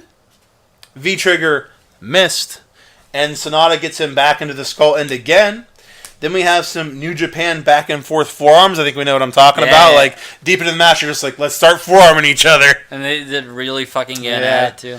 Omega reverses the skull end into that cradle. I don't know what this fucking move is called, and I looked and I can't find it. Whenever he has him for a tombstone, but grabs his arms around his legs and falls down. That's the one I was having issues with, right? I looked everywhere for a long time and I gave up. So I'm gonna call it a package cradle tombstone. Let's just go with that. I love it. It gets me hard. Yes. Yeah. V-Trigger. And actually, yes, it does say V-Trigger next. Yeah, did it. It does. V-Trigger and one-winged angel reversed with a reverse Hurricane Rana. Omega reverses something Sonata was doing, which I couldn't figure out. So with the V-Trigger! I put a move. No V-Trigger here. Oh. And he hits the one-wing angel. Omega wins by pinfall. So he kept it down to only 7 V-Triggers in this match, which was on the low end for him, so that was pretty good. Let's talk about this one-winged angel. Let's look at this V-Trigger that's ever done. Hey, you're good at reading topics. Hey, you. I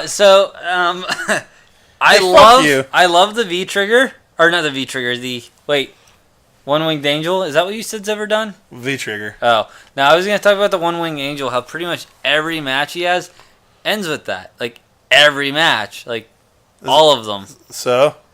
Well, it's his finishing move. Yeah, but don't you think it's good to, not win other ways sometimes? Not always pull that out of the I feel like, I get you, it's a cool move, but if you're doing it every time, does that, seem a little redundant? Unless you're doing it every time to make it seem like a pattern, because you're building up to getting kicked out of. Well, you kind of took one of my points from me before I could, which is I think they are building them. They're continuing to build the move. The more he does it, the more no one kicks out. Yeah. The bigger it's built. But I think that I've been watching for so long, and I'm so used to everyone just beating with their finisher. I got you. Yeah, New Japan, there's a lot of guys that have a number of different finishers, a number of different moves that they don't always win by the same one. Dude, growing up with watching WWE, it's all right, it's time for the Razor's Edge. It's over. You know what I mean? They always would hit the Stone Cold Stunner. It's over. He always wins with the Stunner. Always wins with the Rock Bottom. So I think it's somewhere I'm just used to it. Yeah, I think overall, I've probably, with the exception of when I was younger, I've been watching New Japan longer than I was watching WWE now, huh? Yes, yeah. So yeah, I see what you're saying, but to me, I just feel like that's how wrestling is. So it's not it kind of got me to the theory, if they're doing it so frequently, right? I think that they should spread it out, and may not do it every match, but every other match. That way it's not redundant about V triggers, the match is over. But I think the frequency of it being so close right now, I feel because he faces Ibushi in the last night. Yeah. I feel like Ibushi's gonna kick out of it because they're making it happen so quickly. All these repetitive ones. I think that's what they'll use it for. I feel like it's gonna be Wrestle Kingdom when someone kicks out. It's gonna be huge. I would think. But I don't know. Here's the thing. To help your point along, which I just thought of, and I'm not saying that it's right that he's doing it every match. It's just I'm used to it, but a reason that he definitely shouldn't do it every match is if he always wins with the one-wing angel, you know that everything else is going to get kicked out of. Yeah. So if he's not doing that every match and he wins a match with his cradle package butt-fuck tombstone, if he wins a match with a V-trigger, if he wins a match with another move, then it's not... if you're watching a Kenny Omega match, I know he's kicking out of all those. If he wins with them sometimes... You don't know that, and it adds even more suspense because it could end at any time, not just with a one-wing angel. Bam. So that's a very good reason why it would make more sense not to use it every time. This is why I let you be on the show. Thank you. I'm Team Gable. Hooray for me. No, what was I gonna fucking say though? Yeah, I'm just kind of spitballing it. Yeah. As Taz would say, spitballing. I think that you're right, and he shouldn't use it for every time. Yeah. I think it would only do good if he didn't. Yeah. Especially in the G1, dude. In the G1, like, get your other, like, that's a good spot to get your other moves, like, get him, like, more devastating, get him over more. Like, yeah. You know what I mean? But so, do you think that Omega is going to go undefeated and Ibushi is going to beat him in that match? You think he's going to be undefeated till Ibushi? I could only imagine. Ibushi has losses, right? Yeah. Yeah, dude. Who's really he got curious. left? Who's he got left? Omega? Yeah. I don't know. Who he has left to fight? I'm afraid to look it up because I don't want to see spoilers for today. He has to fight Saber. I think that's today. Zack Sabre Jr. I think he's fighting him today. He didn't fight Ishii yet, did he? I don't think. No. I don't think he fought Ishii. He hasn't fought Yano yet. That's 3. Yano is getting. Yano's going to be the one to beat him. It's going to be Yano. Kenny's just going to take a turnbuckle to the head. Yeah. Ibushi. Those are the 4, right? Ibushi, Yano, Ishii, and Saber. Yeah, I think you're right. Yeah. So, yeah.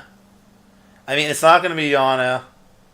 I'd be surprised if it's Zack Sabre Jr. Yeah, I'd agree with that. I definitely agree with that. I don't know, man. I think if he's going to get beat, I think it's going to be Ibushi. Yeah. I don't think they accidentally made that the last match on B Block. Yeah, I agree. You know? So, but if that happens, that's the thing, though. If Ibushi wins his next 3 matches, that puts him at 12. Naito is the only other one who's like real high up there, right? So I say, so what if Naito loses 2? Kota wins his next 2. They'll have 4 matches left. I think Kota's gonna pull ahead, and I think that last match, Kota versus Kenny, is going to be determining who wins B Block. Well, yeah, but here's the thing, though. If Kenny goes undefeated until Ibushi, he's gonna have 16 points at that point going into that match. Okay. 14. 16. He's gonna beat He has Yano. 3 matches left. He has 4 left. They've had. Who's the other A Block ones? has had one. What's that? Oh wait. A Block has had one more show by the time we're done with these 4 because you just did A Block as your last one. Oh, you haven't. Wait, hold on. This has all the ones that we've done so far. Everyone has 18 points total. Everyone has 9 matches. Yeah. Everyone has a possible 18 points. So he still has 4 more matches because he has 8 points left he can get. Who are his other matches again? Saber, Ishii, Yano, and Ibushi. So going into Ibushi, if he beats these 3, he's going to have 16 points. Ibushi can only have 12. So Kenny has to lose to someone else in order for that match to have value. Yeah, exactly. So maybe, dude, I could see Zack Sabre Jr. being the one he loses to then. It's what it would have to be because they need to go into that tied for it to mean anything, right? Yeah, and dude, Kenny seems like it seems like if you're gonna use anyone to up some younger talent, it's got to be Kenny. But here's the thing, dude. If Kenny loses 2, he's gonna have 14 going into that, right? No, I think the one he'll lose before that.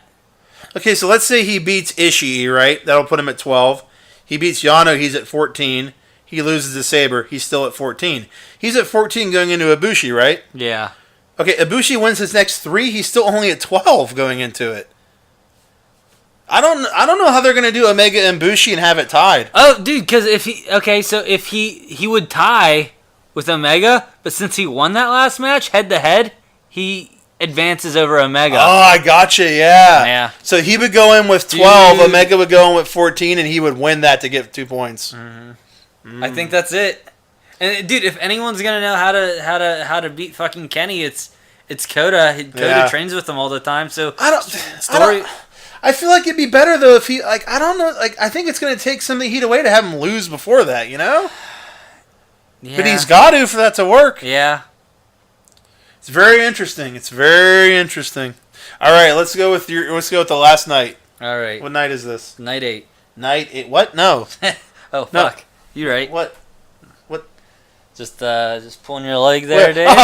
Pulling your leg. Pulling my leg there. Right. I fell down. Pulling your cock. Whoa. Cock and balls. Whoa. So first up of night 11, we got Bad Luck versus Makabe. Early on, what? I feel like Fale's gonna win clean. Yeah, there wasn't really much to. There not a lot of notes, as you can see from that little section. Early on, Bad Luck goes to his throw them into the chairs and walk into the ring for a count out strategy. You know what I'm talking about? Yeah, I've seen this. Obviously, that didn't finish the match there. Weird.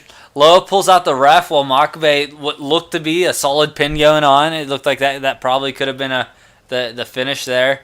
But yeah, like I said, Loa yanked him out. Yeah. Bad Luck uses Makabe's chain on his fist to punch out Makabe while the ref's not in the ring. Nice. And then right after that happens, Loa just throws the ref back in for a quick 3 count. He won. Yeah. He won. He earned this victory. He earned a victory with no interference whatsoever. Nice. I watched this match. I have a question. Oh boy, I was just gonna it ruins the joke, but let's get the Let's question hear it. anyway.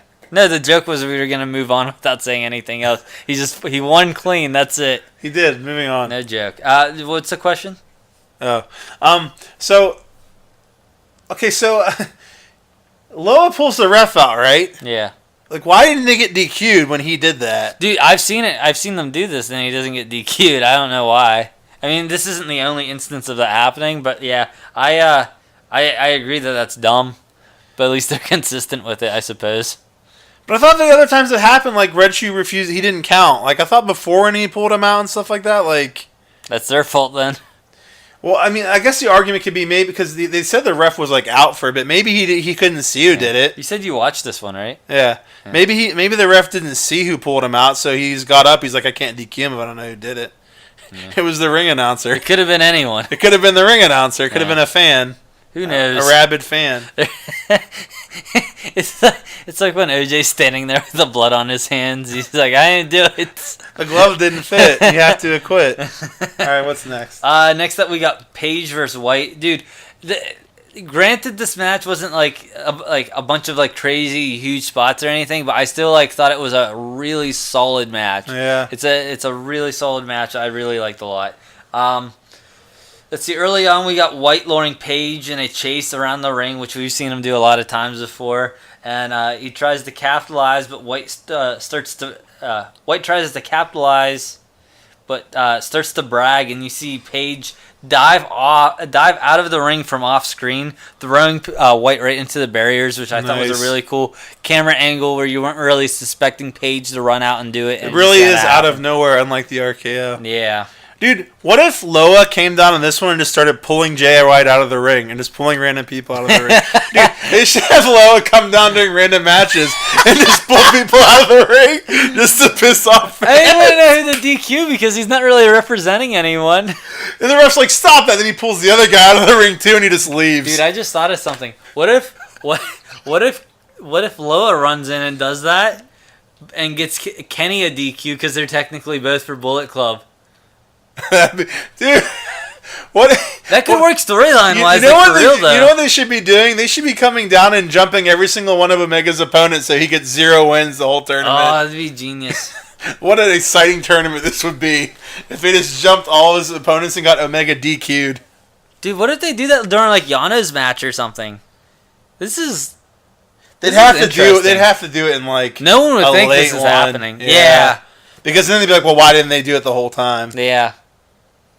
Maybe what if they do something with the Ibushi match?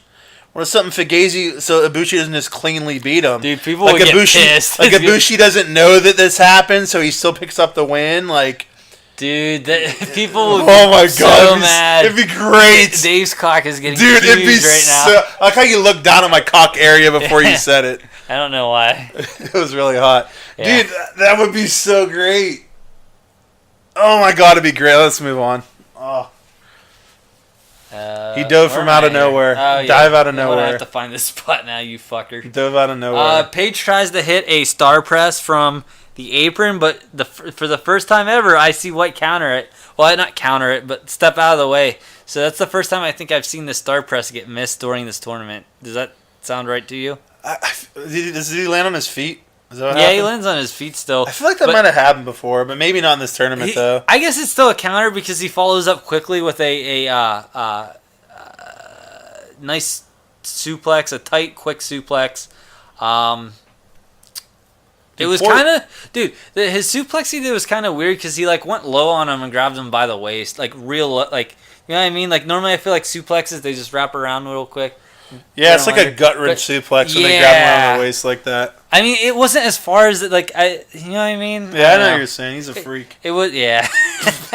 All right.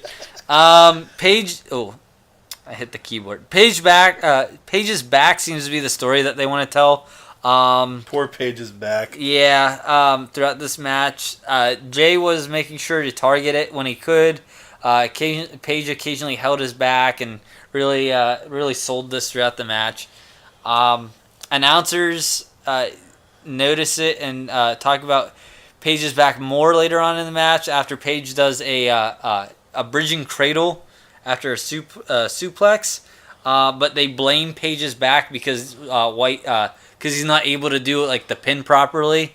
So that's why White's able to kick out. So that's even good commentating. Good commentating right there. Paige can't do his buckshot lariat. I was going to ask if you had. Yeah, that was really cool. He initially wasn't able to do it, and then White runs and does a rope check off the other side, and on his way back, I'm sticking with it. That's what it is. I'm naming it. Does a rope check off the other side, and on his way back, Paige hits him with his the buckshot lariat because he's able to muster up enough strength to pull it off. Did you say mustard? I hope you said mustard. Mustard now. Oh, damn it. If I did, it would be a mustardian slip. Like a Freudian slip? Yeah, thank you. Thank you for explaining that. Except with like a hot dog. Do you understand the joke? There's mustard on hot dogs. Paige does a moonsault from the top to the outside of the ring, which was really fucking cool. Dude, they're so beautiful when he does those. Yeah, and then end of the match, Paige gets a low blow after some chair shenanigans, and White gets a pin by finishing him with the Blade Runner. Nice. Is the Blade Runner protected of your knowledge? I think it is. Dude, wasn't this the match where fucking Paige took that ridiculous fucking bump to the apron from the top? I think Jay Possibly. I don't know if that was this one. Like Paige is sitting on the top rope and fucking someone pushes him. He does a flip and hits the fucking apron and goes to the outside. It sounds familiar. I was like, holy shit, why? Why? You're gonna die, Hangman Page. He works with his back too. Dude. But he didn't need to really break it. Like what the fuck? I don't know. That might even have been this match, but it was crazy. Dude, that's only the second match. Dude, I had a lot of notes for that one because I did really like that match a lot. It was good. I'm a big fan of fucking Paige and a big fan of Jay White, so... Paige, I want Paige to win. He's not going to win. I was curious what the timing was of the G1 and the Being the Elite. Because in the Being the Elite, he mentioned how he had no win still. And I was like, does that... Because I knew this aired that morning. Yeah. And I'm like... You're wondering if there's spoilers involved. Yeah. I was like, how's that work? Let's see... I'm sure the Bucks have that planned out. Dude, how great would it be if he wins his next match and holds up the book? That'd be really funny. So awesome. He should bring the book down with him to the ring. With his glasses on, too, and he's, like, reading it still. Oh, my God. His glasses! People that are watching him like, what the fuck is he doing? They'll be so confused. I'm sure Kelly will be like, oh, as you can see, that's the book he got from Being the Elite. People are like, fuck, I have to watch this show now. That'd be so great. Dude, okay. What's next? Suzuki versus Evil. Ooh, this sounds good. It was I didn't have a lot of notes, but I did really like the match nonetheless. Overall, this was a really good night. I liked it, like this whole night. They probably killed each other. Beat the fuck out of each other in this Yeah, match. Suzuki jams a barrier on top of a fallen Evil and bashes his head in with a chair while he's stuck under the barrier. That's not nice. Nah, it's not a nice That thing to sounds do at all. dangerous, too. You could hurt someone that way. Yeah. Suzuki works the taped arm of Evil between the post and the chair, but Evil was able to turn things around and set up his baseball chair spot. You know what I'm talking about. I know what you're talking about. We just talked about it earlier. Yeah. I forgot. Yeah. When the match is boiling down to the end, they... dude, okay, so I have not a complaint about this one specifically, because they did it well in this one, but I thought about this while it was happening. There's those times at the end of the match when they're like teasing each other's finishers and they're switching real quick.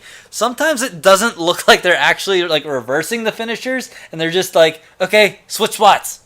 all right, switch spots again. Yeah, I see you know what I mean? saying, So it doesn't look very fluent and looks unnatural. But they at the end of this match between Suzuki and Evil, theirs did look a little more natural than it does most of the time, which I did like. Like, I feel like it looks more choreographed to you sometimes. Where Yeah. It's like, all right, it's your turn to do this move. Like, as opposed to like struggling to get out of something or like It's like reversing it in a way where it makes sense. It's like they're playing like a children's game where like you're supposed to like switch positions on the word, and someone yelled the word like switch, yeah. switch. Yeah. Yeah, and it's just Switchblade Jay White. unnatural. Oh, Yeah. what's going on up here? I got distracted. Suzuki finishes up with his Gotch pile driver, which, as I think you mentioned earlier, is protected. Did you mention that? No. I did find that out is earlier it? today, though. Yeah.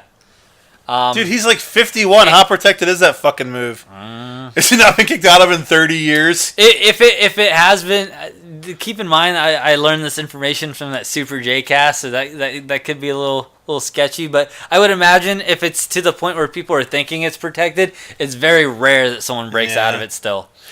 Was Evil's arm taped before this match, or was this from his previous? Was it taped up because of a previous I was trying match? to remember that while I was watching. Yeah, I don't know. Do we got my last match here? No, we got 2 more matches left. Second to last match of the night is Yoshihashi versus Tanahashi. A lot of Hashi and going on here. Oh boy, a Hishi and a Hashi. Sure, I didn't review this. I thought I reviewed this match. No. Okay. That was Makabe. Yeah. They kind of blend together. Did he have his pole with him? Probably. His monkey pull. His monkey pole. I don't mean to like insult him. I can't remember what the move. Dude, was he's called the now. king of the monkeys. He's the king of the monkeys. He's like Ape Escape. His Makabe's running around with a big butterfly net trying to catch him. Oh my god. There should be a tag team and Yano can just bring out a War for the Planet of the Apes DVD every time. Wait, Makabe's like King Kong, so like they can he does the Kong knee drop, right? Yeah, the King Kong knee drop. Yeah, the All monkeys. Right. There's a tag team in the works here. Let's get They'll be let's called get the this monkeys. happening. Let's call them the monkeys. The monkeys of destiny. That sounds racist, I think. Oh wait, no, they're not black. They're Samoan. I was scared for a second there. Wait, doesn't okay. I wasn't even talking about them. Like, black people aren't called porch gorillas. Monkey is the slur part. That's the bad part. Clerks 2, we're bringing it back. Yeah, we're talking about Clerks 2. That's what that is. It's a reference. It's a movie reference. Deal with it. Deal with it. Get over yourself. So most of this match, Yoshihashi versus Tanahashi, in case we forgot here. Yeah. Most of this match, not super exciting for me. They keep a pretty steady pace. Dude, it wasn't bad. Like, it's just like not super exciting. It's one of those ones where you're like, this is good, but nothing stands out. Yeah, I know what you're saying. What was really good about it for me was the false finishes at the end. There's a really nice false finish. Yoshihashi has 2 really nice back-to-back false finishes. One after a clothesline, the other one after a body slam. Really? A body slam, yeah. Dude, they're like, I'm not really sure why these false finishes are happening after. But they're tricking you, so it works. Yeah. Tana gets the upper hand and goes to do his high fly spot. You know what I'm talking about? Yeah. And then Yoshihashi rolls away. Yoshihashi follows up a little bit later and does a double knees. I guess that's a thing. He does double. I don't know. Rocky went double knees. I'm like, I guess that's the name of this move. It is. While running off the rope, off of a rope check. Yeah, rope check. There we go. That was followed up with a false finish there. Now you're saying false finish. Are these ones where you thought it was over when it happened? This one I didn't. The other 2 I did because they were so quick. Like it was quickly happening. Yeah. It's crazy how that works. Let's see. Got me distracted. Hey, fuck you. Tanahashi rolls Yoshihashi up with his legs to get a pin. That's the note. Oh, wait. No, what's crazy, he rolled him up with his legs. I understood it earlier, and I was like, yeah, this makes sense. This is fine. I checked my notes, I swear. Dude, you've been doing phenomenal. He actually used his legs. Like, instead of, Tanahashi used Tanahashi's legs to roll him up. Oh, yeah. I gotcha. For a second there, I'm like, why the fuck what the fuck did I mean? Pile drive, yeah, I gotcha. Like he kind of was it kind of like never mind. I can't remember. I feel like I'm picturing. I can't remember the position it started in, but I know he used his legs to roll him up, and I was like, that's interesting. I haven't seen that done before. Cool. With the exception of the false finishes, though, there wasn't really much that got me. Yoshihashi, from what I hear from Kevin Kelly, is officially, mathematically, statistically eliminated. Oh, really? Yeah. He's over. He's That's too bad. not over in the way you want to be either. No. So I guess there's no reason to pay attention to any more of his matches. Nope. It's too bad. But you can still get an upset on someone. I don't know who the fuck he has left to fight. Well, isn't Juice out of it too? What's he gonna do? I think Juice has a win, so apparently he's not mathematically eliminated, I guess, but I don't know. I'm gonna look into this because I don't believe it. I don't know. I think Kevin Kelly's a liar and a thief. Maybe Juice may have been eliminated already, and I just didn't hear it. I don't think they've been like saying they haven't said anything about Paige, and he definitely has. Yeah. He definitely has. I think they may have been playing into the sympathy factor of Yoshihashi. Paige is obviously like an awesome performer, so like you don't need any sympathy on his character. Yeah. He's fucking Adam Page. Why would you have to sympathize? He's with him? Adam Page, baby. And then there's who's the other one? Juice. Juice is a fucking U.S. champion. He doesn't need any sympathy. But then there's poor old Yoshihashi who doesn't really got much going on for him. No one likes Yoshihashi. Is he getting any better for you, or you still just don't care? It's not that I think he's bad. I just, don't He's care. had a couple matches, like the Okada match. Like I kind of like him a little more now because he's really good in that one. He got 4 stars against Elgin. Did he? Well, I don't know if he specifically got the 4 stars, but them together got 4 stars. But yeah, none of the B block people are out yet. Even if they have 2, because if they win their next, they'll be tied with 10. I mean, but then Omega has to win no more matches. So yeah. They're mathematically fucked. I don't care what anyone says. Dude, that'd be quite the fucking comeback right there. Omega has to suck for the next 4 matches. Okada versus Elgin is our big main event of the night. Interesting. I was wondering about this match. This match, I mean, spot-wise, this match wasn't, like, amazing. It was okay, but, like, storytelling-wise, with an Elgin neck injury throughout the match, I thought made it a lot better than what, like, the physical portions of it. Was the balloon maker do any balloon spots anywhere? No. That's dumb. So, early on in the match, Big Mike hits a dive into the barriers with Okada while Okada's on the outside of the ring. Dude, I can't believe that big fucker does them dives. I wouldn't even waste my time noting it, but it's like Big Mike doing a fucking dive. It's impressive. Crazy. It's impressive. A little later, Okada hits 2 DDTs onto the floor of the arena, one being a draped one, draped on the barrier. Draped on the barrier. His feet are like he's hanging off. Yeah. So the announcers are really selling this neck getting injured at this point, especially it being on the outside of the ring. Okada I just said that already.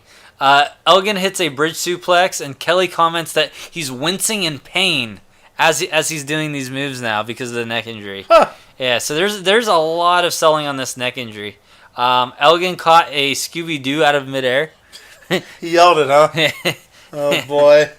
Oh, boy. Well, do you know the name of Ospreay's move? Because I remember being like, that's a really dumb name. Oh, that's the move that Okada's copying. I get it. I see it now. He yells something out. It's like a something Scooby or Scoby or something. Let's see. Elgin hits a superplex, but hurts his neck and also pointed out again in the process. Elgin hits the move, dude. Elgin's hitting these moves and like because his neck's so fucked up, it's hurting him too. Mm-hmm. Maybe it's called Schooner. Maybe it's called Sailboat. Stupid head. There's a bunch of missed clotheslines in a row, which leads to a huge clothesline by Big Mike, followed by a false finish that I was definitely sold on. Really? Yeah. You're like, Mike's got it. And well, I love when you watch it and you're like, he's gonna get it, and after you realize, you're like, why did I think he was gonna win? I feel stupid now. That happens all the time. Yeah, I'm like, now I feel dumb. I'll tell you what didn't happen is after this next one, Mike hits 2 power bombs. The second one being a Splash Mountain power bomb, which I think I forgot to mention was on the top rope, sitting up in the corner. So what? Yeah, and then Okada kicks out of that. Wait. He's sitting. Elgin's sitting on the top rope and power bombs Okada from there. Yeah. And it's a sit down He or kicked out. Dude, I was like, that's the end. Jesus, how the fuck is he gonna kick out of that? And then Okada, here's where I was talking about earlier. Okada comes back with a tombstone and 2 balloon makers. One of them. That's familiar. Yeah. One of them being a 360 Rainmaker. I didn't correct that one. I'm pretty sure one of the ones was a 360 Rainmaker. Dude, I don't understand like this 360 one. I feel like you lose momentum because it just kind of looked like he like spun around and then did a Rainmaker. Yeah. I'm like, this looks dumb. And it was the finish. Yeah, well, that one wasn't the finishing one. The regular pull-in Rainmaker finished it. But dude, I feel like they should. I guess they needed Okada to win as far as their G1 storytelling. Yeah. But man, that fucking those 2 power bombs would have been like a fucking crazy finish. Dude, what if like from now on, like at the end of the match, like okay, just picture this. So like Okada, it gets to the end of the match and Okada hits his tombstone, and instead of the Rainmaker, he pulls out of a balloon and just does a balloon, and then he just pins him. So he uses the balloon maker as a finish. Him and what's his name could go head to head from Ring of Honor. Oh yeah, Vinny. Vinny from the Kingdom. Yeah. He'll just make balloons until Elgin just gives up. He'll tap out. Yeah, but dude, I was like I said, it was kind of like do you ever when you're watching a match, you're like, oh my god, that would have been so cool if they finished it. And then the match goes on and it's like not as cool, and I'm like, yeah, that's what happened here for me, dude. And what even like annoyed me more was what I mentioned earlier. He did 3 fucking finishers to end the match. Is the tombstone really a finisher for him though? Does he win with that? I think he has. I don't know. I don't know. Maybe not. At least 2 finishers. The Rain. If you want to speak of like protected finishers, I think the Rainmaker is the most unprotected finisher in New Japan. It really is. People like they kick out all the time. He has to do more than one almost every time just to win. If Kelly wasn't trying to like sell it so hard, dude, I would be so much more annoyed than I am with the Rainmaker. Yeah. Like Kelly's able to get it to like a level base, breaks even for me. I feel like sometimes when Kelly yells the names, he just does it until the 3 count happens. Like when Dustino, no matter how long it takes, he's like, I'm just going to yell "oh" until the 3. What if like the count breaks and he just gets stuck and yells it for the rest of the night or something? That would suck. Yeah. That'd be annoying. Yeah. That'd be really annoying. That'd be a shame. I don't even want to think about that. So what do you think here? Who's winning this thing? Jesus, the whole night he yelled Dustino. What are our standings on this block? Let's evaluate who might win this block. Wait, A block? Yeah. Well, Tanahashi's in the lead with 10. Dude, I don't think Tanahashi's winning. Yeah, I don't think so either. Before I was like, it's definitely Jay. Yeah, I mean, it's hard. It doesn't like if the person on B block is winning the finals, it doesn't matter who wins on A block. So they could do anything. You know what I mean? Like they could have Evil win, they could have Okada win, they could have Jay win, they could have Suzuki win. If you know what I'm saying, like if the B block is who they're gonna go with for the final to win the final, it doesn't matter who wins A block. Same as vice versa. Like if they want Jay White to win the tournament, they could have fucking anyone on here win B block. You know what I'm saying? Like that's why it's hard to tell. Because only one of them has to be someone that matters. Yeah. Yeah, but I mean, they still probably want to give someone else a push in the process. Be like, oh, he won his respective block. Well, plus, I guess if you have someone that's not as realistic, it doesn't make the finals exciting if you're like, oh, well, clearly Ibushi's going to win. But I could see Jay winning. I could see Okada winning. Probably those two mostly. Maybe Evil. Yoshihashi.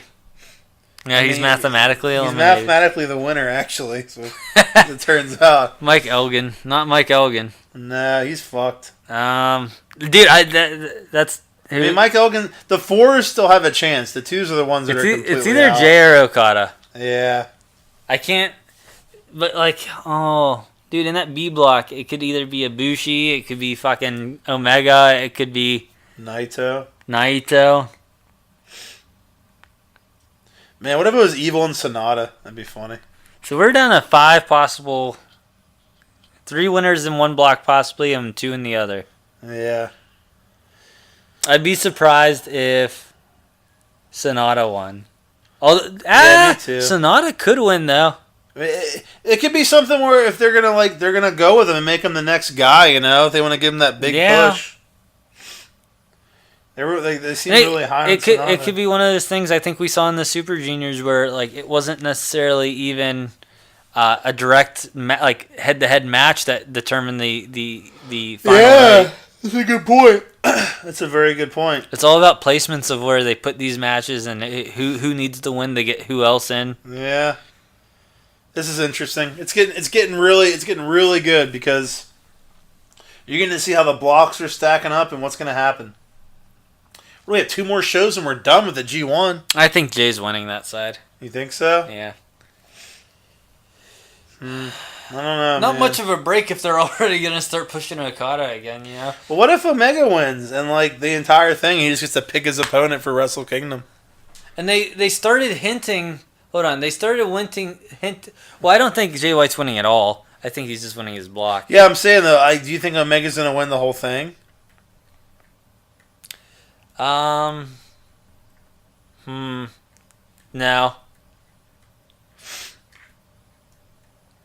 I don't know. I don't fucking know anymore. Yeah, I don't know either, dude. I don't know. What's it? Well, didn't Jen Rosen think that they were setting up Ibushi? Yeah, Ibushi and Omega. So how about the Ibushi one? This works off what we were saying earlier.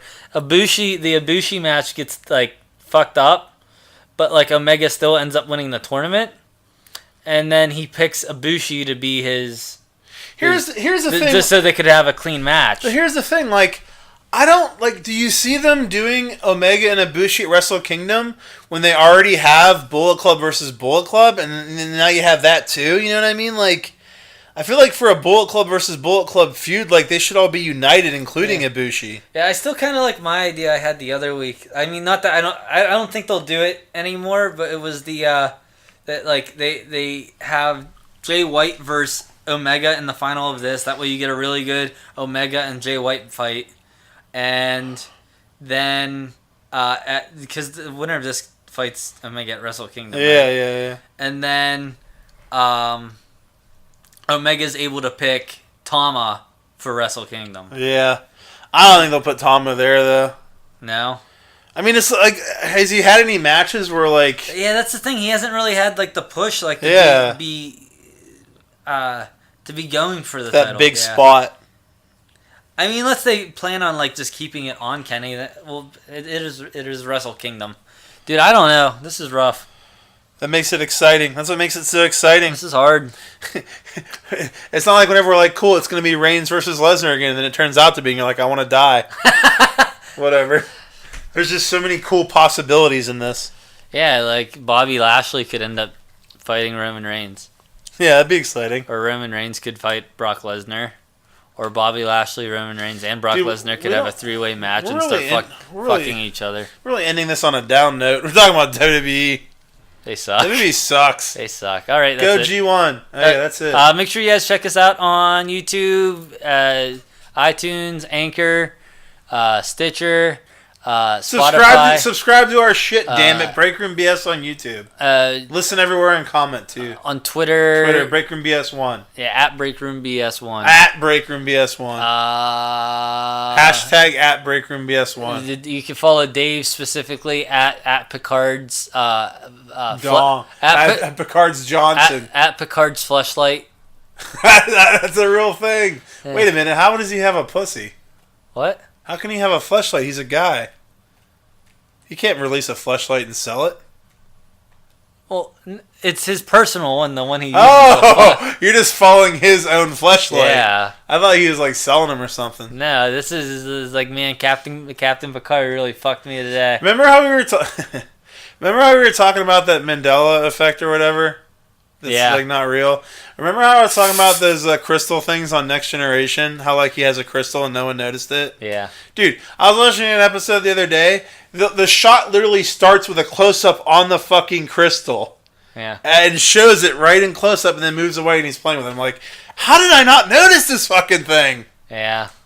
It's ridiculous. It's just, I mean, it's not like did they mention it at all or say anything? No. Yeah, it's just like an obscure shot, so no one really paid attention to it. But it's just like focus on your phone. All right, cool. I get why. I'm just like, it's just crazy. It never even. It's like I never even popped in my head. Oh yeah, that thing. It's just crazy. Dude, the Mandela effect's all bullshit. I completely agree. It's complete bullshit. The Bernstein Bears are definitely called. What was that one? Yeah, the spelling was changed. The Bernstein. Berenstein and Bernstein. BERN or BURN. The Berenstein Bears or Bernstein Bears? Bernstein Bears. Bernstein Bears. It's just there's such a similar name, and the one that everyone thinks it is like it has a more common ending, so that's why it makes more sense. People are dumb. Bernstein Bears. It's a complete parallel universe predicated just on the spelling of one fucking word. It's just a common misconception. Oh boy, You're a kid. Leg. You're a kid and you mispronounce shit and you never corrected it. What about C-3PO's leg? Explain that. Go. That one I knew, dude. Whenever someone's like, "Well, what about C-3PO's leg?" I'm like, "It's silver." I'm like, "You didn't know that before that." I'm like, "Yes, I did." Like I knew. You're trying to make me look stupid, but I just know the answer. They're trying to make themselves look smart. Yeah. They failed. Yes. Speaking of failed, this is the end of this episode. I thought it was the end. Oh, all right, bye. Bye. Yeah.